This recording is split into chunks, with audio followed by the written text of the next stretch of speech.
And I was remembering this morning a time in my life when something really that was hurtful to me had taken place. And it involved a major disappointment and something that wasn't going to be fixed real easily. And I won't get into all the details, but it was just really, really painful. And sometimes when you're hurting that bad, you don't want to do anything. You just don't want to do anything. You don't want to move. You don't want to go out. You might want to just go to bed and pull the covers up over your head and you don't want anybody trying to cheer you up. You don't want any of that. And I remember the Lord speaking to my heart, you got to keep moving.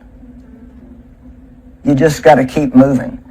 And I felt in particular as I was thinking about this teaching for TV that some of you really need to just keep moving. You're hurting really bad. There may be even those of you that are thinking, I don't even think that I want to live anymore. You might be thinking about suicide, which we obviously don't want you to do because God needs you. You're important. You're important to the world. You're important to Him.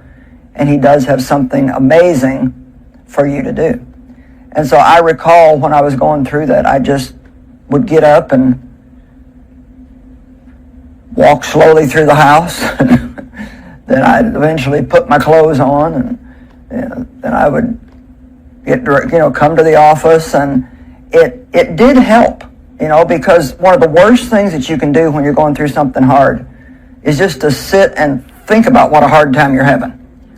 If you get out and do something else, it can be really helpful. And so maybe you've just been saying, God, I don't know what to do, and maybe His answer to you today is just keep moving. Maybe you need to just put something on and go outside and just take a walk down the street. Just keep moving, but don't ever give up.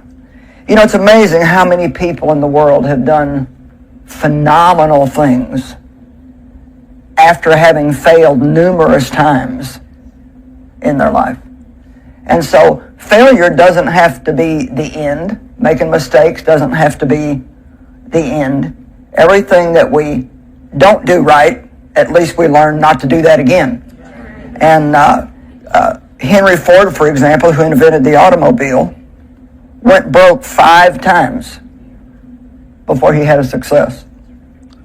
The great dancer and movie star Fred Astaire took a screen test at MGM, and a studio memo reported that he was slightly bald, could not act, and could only dance a very little bit. I just think it's good for us to know that everybody who's had a success wasn't somebody who just immediately had a success. I could probably venture to say that everybody who's had a success has had something that they have to overcome. And so often we make the mistake of looking at somebody and thinking, well, they were just born that way, or, well, it'd be nice if you were born with a silver spoon in your mouth or whatever. But I think most people, if they're going to be successful, they have to press through some things. A newspaper fired Walt Disney because they said he lacked ideas. And he went bankrupt, several times before building Disney World. And I could just go on and on and on. This is a book that I wrote about 9 years ago called simply Never Give Up. And one of the things that we tend to do, or one of the lies that the enemy tells us is, well, there's just no way. There's no way. There's no way out. And despair, when people get into despair, that means that they've come to a point where they see no way out. But we have to remember that there's always a way out. And those of us who are believers in Jesus Christ know that He said in John 14:6, I am the way. We may not know the way, and He may not be telling us the way, but He wants us to believe that He is the way maker. I love the scripture, I think it's in Isaiah, that says, He will even make a way in the wilderness. And so perhaps if you're in a wilderness place in your life right now, maybe you're lonely, maybe somebody has died that you really loved, God will make a way for you. But He does require you to never give up. Hope is such a powerful thing, because hope is the expectation that something good can happen in our life. And I tell you, the enemy absolutely hates it when we have any kind of hope. So some of the things that we might hear in our head, thoughts, lies that the enemy puts there, are things like this. Well, there's no way I can handle the pressure at work. There's no way I can pay my bills at the end of the month. There's no way to save my marriage. There's no way my children will ever grow up and be responsible adults. I can't tell you how many of mine I felt that way about. And now they're all doing great. There's no way that I can keep this house clean and straight. There's no way for me to open my own business. There's no way I can go back to college. There's no way I can ever lose the weight that I need to lose. The enemy wants us to think there is no way. But I want you to know today that there is always, always, always, always a way. Jesus said, I am the way, I am the truth, and I am the life. Now, I could list a 1,000-page list, I guess, of things that we shouldn't give up on. But I'm only going to talk to you about a few. Don't give up on the people that you love. I think one of the worst mistakes that we can make is to look at somebody and say, well, you're never going to change, I'm out of here. We'd all be in pretty bad shape if God had that attitude toward us. But see, he always believes the best. He always believes that with one more chance, we can try it. And you know, my dad, of course, you know, he was abusive toward me and had a very rough life with him. And yet, because the Spirit of God was in me, when I found relationship with God, I continued to pray for his salvation. Now, I didn't do that every day of my life. You know, there were times when I would get frustrated and maybe go several months and just think, you know, but I would always go back to praying for him. And he was 83 when he received Christ. And he only lived about 3 years after that. But nonetheless, don't give up on people. And you know, even if you can't stay with somebody anymore, maybe you have a friend that you just can't keep spending time with them. It's not safe for you, it's not healthy for you, but that still doesn't mean you have to give up. Because as long as we're praying, God still has an open door to work in somebody's life.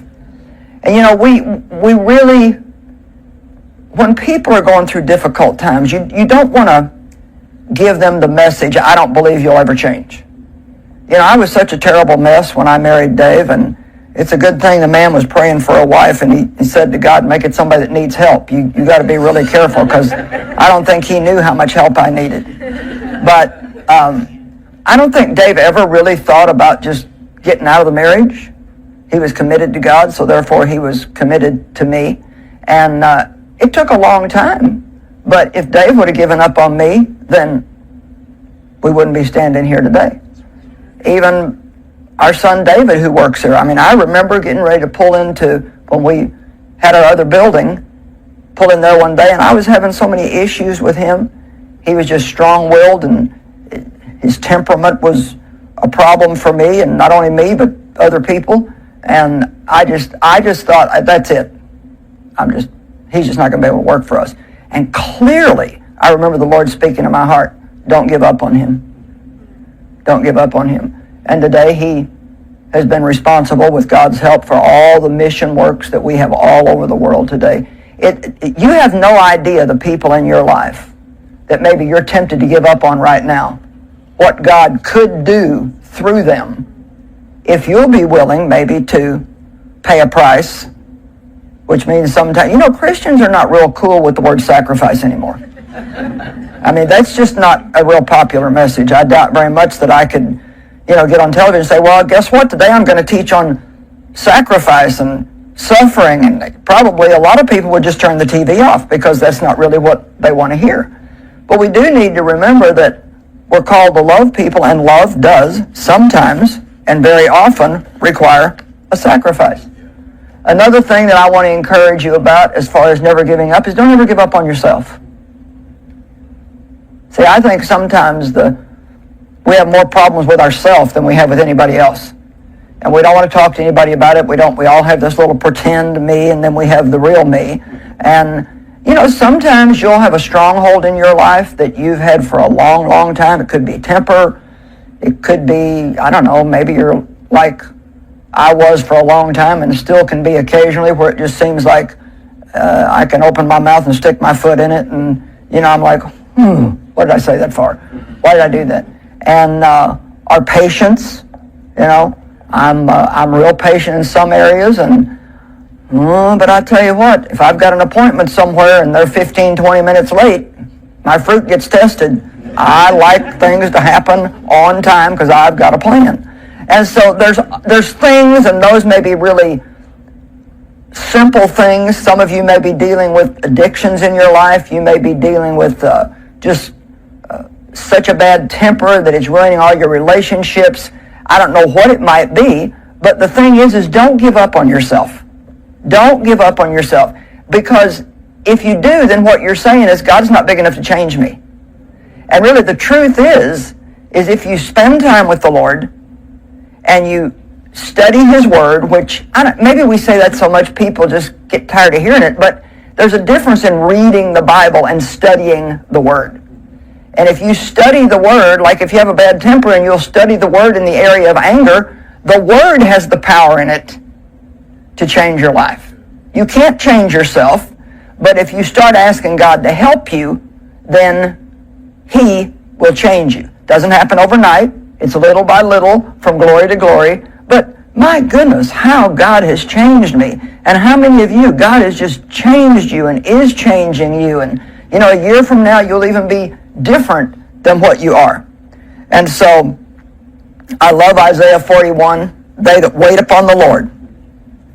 But here's what it means to wait on God. Who expect, look for, and hope in Him.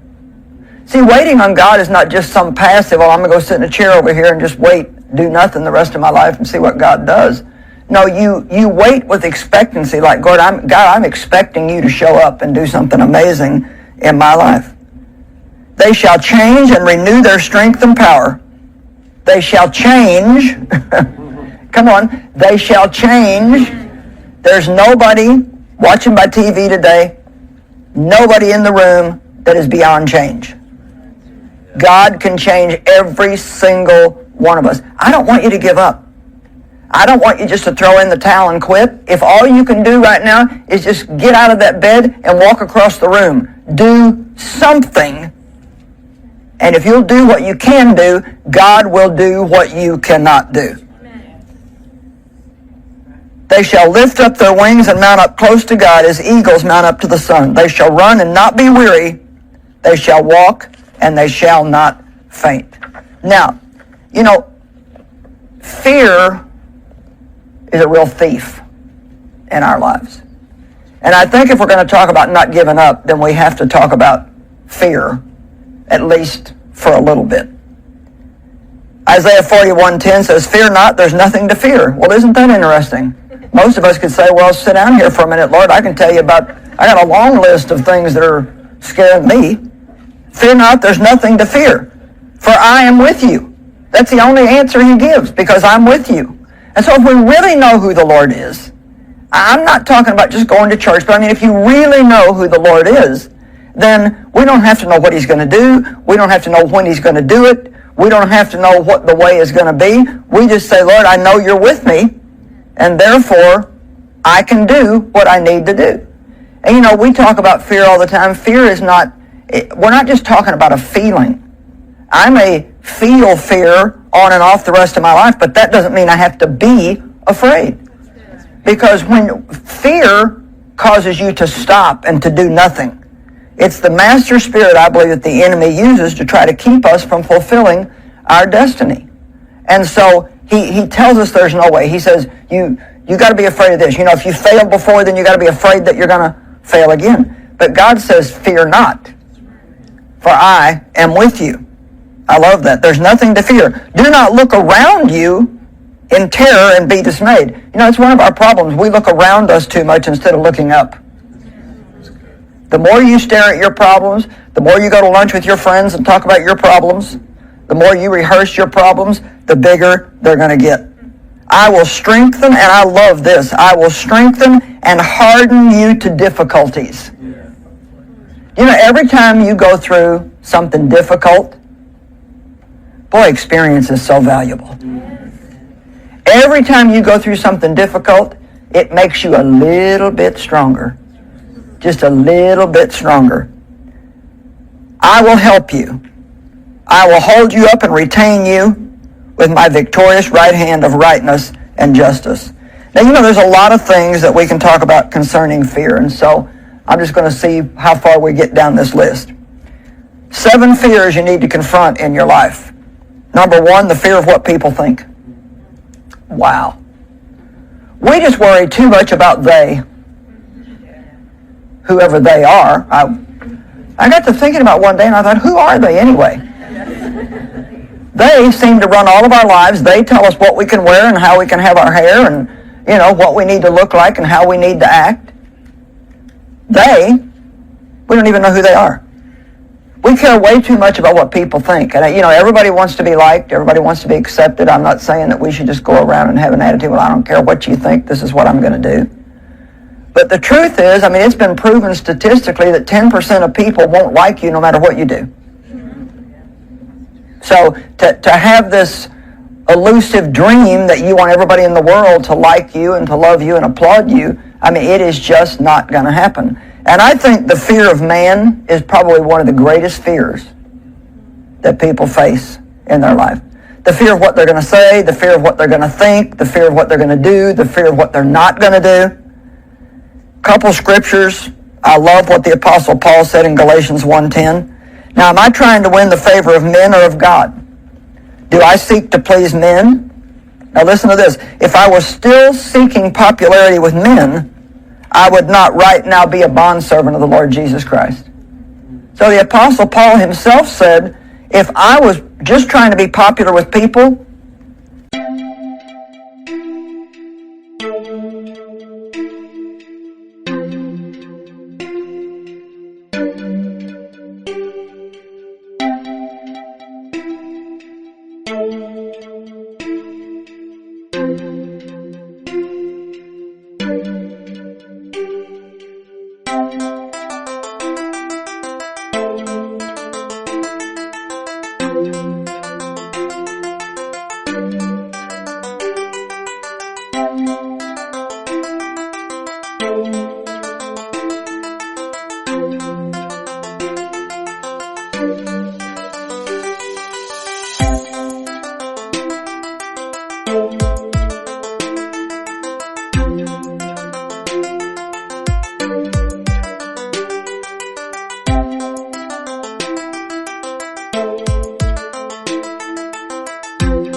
I mean, I can tell you for sure, if I would have been just trying to be popular with people, I would have never fulfilled my destiny. Never, ever, ever, because I got all kinds of pushback. And then also in John 12:42 and 43, it says, yet in spite of all this, many, even of the leading men, the authorities and the nobles, believed and trusted in him. But now listen, but because of the Pharisees, they would not confess it, for fear that if they would acknowledge him, they would be thrown out of the synagogue. I wonder how many people won't make a decision for Christ because they're afraid of what their friends are going to think. They're afraid of being put out of the group. Or maybe even how many people, you want a deeper relationship with God. You want something more than just showing up at a church building once a week and putting your 45 minutes in. You really want to go deeper with God, but you don't want to be accused of being a religious fanatic. You know, anytime that you decide to go forward, you can be assured that the enemy is going to send somebody that's going to say, I disapprove. I don't like what you're doing. And the message may even get stronger, and if you keep doing this, then I'm not going to be your friend anymore. I mean, I've told the story, you know, when I started teaching the Word, I was asked to leave my church. I mean, that didn't make any sense to me. I thought, well, what sense does that make? I'm just trying to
do what I believe that God wants me to do. The fear of criticism, along the same lines. I think this is a big fear in people's lives, the fear of not pleasing God. And like in my life, that was huge for me because I could never please my father. No matter what I did, I could never please him, and I never knew when I was going to get in trouble for what. And he really definitely was not into people enjoying their life or having any fun.